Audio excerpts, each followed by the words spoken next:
আজ শনিবার ১৬ই চৈত্র ২০২৪ সালের ৩০শে মার্চ কন্যা রাশি, কন্যা লগ্ন, ভার্গ সাইনের জাতক জাতিকাদের আজকের দিনটি কিন্তু এক প্রকার বেশ কাটতে চলেছে।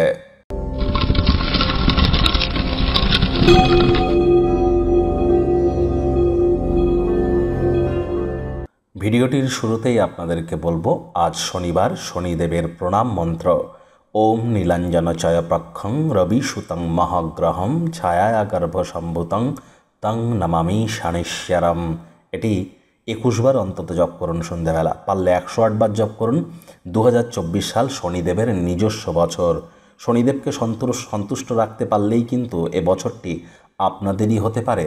আর ২০২৪ সালের এপ্রিল মাস ঘটনাবহুল একটি মাস। সূর্য রাহুর গ্রহণযোগ, বুধ রাহুর জড়ত্ব যোগ, লক্ষ্মীনারায়ণ যোগ, বুধাদিত্য যোগ, তার উপরে আবার শনি মঙ্গলের সংযোগ থাকছে। আবার এই মাসের এপ্রিল মাসের শেষে গিয়ে বৃহস্পতি রাশি পরিবর্তন করবে। ঘটনাবহুল মাস এপ্রিল মাস। আপনাদের ঠিক কেমন কাটবে অলরেডি চ্যানেলে ভিডিও আপলোড করা হয়েছে, সময় সুযোগ বুঝে দেখে শুনে নেবেন। ভাগ্য মিটার আজ আপনাদের বলছে 6 আউট অফ 10, ভাগ্য আপনাদের অনুকূলেই থাকবে। তবে প্রেম, দাম্পত্য, কর্মজীবন সম্পর্কে আপনাদেরকে একটু সাবধানতা অবলম্বন করেই চলতে হবে। শুভ সংখ্যা থাকছে 2, শুভ রং থাকবে সাদা। আজ কায়িক পরিশ্রম হলেও শরীর মনে সতেজতা এবং তরতাজাই আপনারা অনুভব করবেন। ব্রেন কিন্তু আজ আপনার অন্যান্য দিনের তুলনায় অনেক শার্প কাজ করবে। মস্তিষ্কের প্রয়োগ করবার চেষ্টা করুন, লাভান্বিত হবেন। আজ বিজনেসম্যানেরা আর্থিক মুনাফা লুটতে চলেছেন। পুরনো দিনের কোনো বন্ধুবান্ধবদের কাছ থেকে কোনো প্রকার পরামর্শ যদি পান, ডেলি লাইফ ইনপুট করুন, লাভান্বিত হবেন। নতুন উদ্যোগ পরিকল্পনার পাশাপাশি নতুন নির্মাণ কার্যের শুরুয়াতও আজ করা যেতেই পারে। তবে তাড়াহুড়ো হটকারিতা একদমই কিন্তু নয়। চাকরিজীবী যারা আছেন, অফিসে কম কথা বলে কাজ বেশি করুন, মনের থেকে মস্তিষ্ককে বেশি দাম দিন।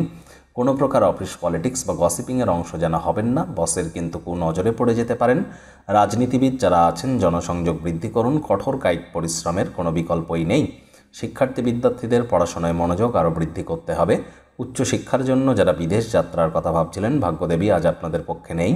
আজ আপনাদের সন্তান সন্ততি থেকে থাকলে তারা তাদের কৃতিত্বের দ্বারা আপনাদেরকে গর্বিত করতে পারে, যদি আপনি তাদেরকে ভালোবাসার অস্ত্রের দ্বারা উৎসাহিত করতে পারেন।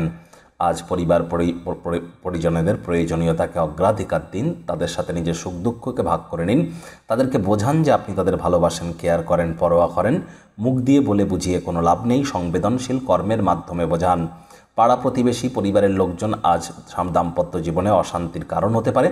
কারোর বিষয়ে অতিরিক্ত যেন চিন্তাভাবনা করবেন না। কে কী বলল বিচার বিবেচনা করার পরই বিশ্বাস করবেন। প্রেমিক প্রেমিকা, স্বামী স্ত্রী, ভালোবাসার মানুষের চরিত্র নিয়ে সন্দেহ বাতিক হলেই কিন্তু মারাত্মক ক্ষতি।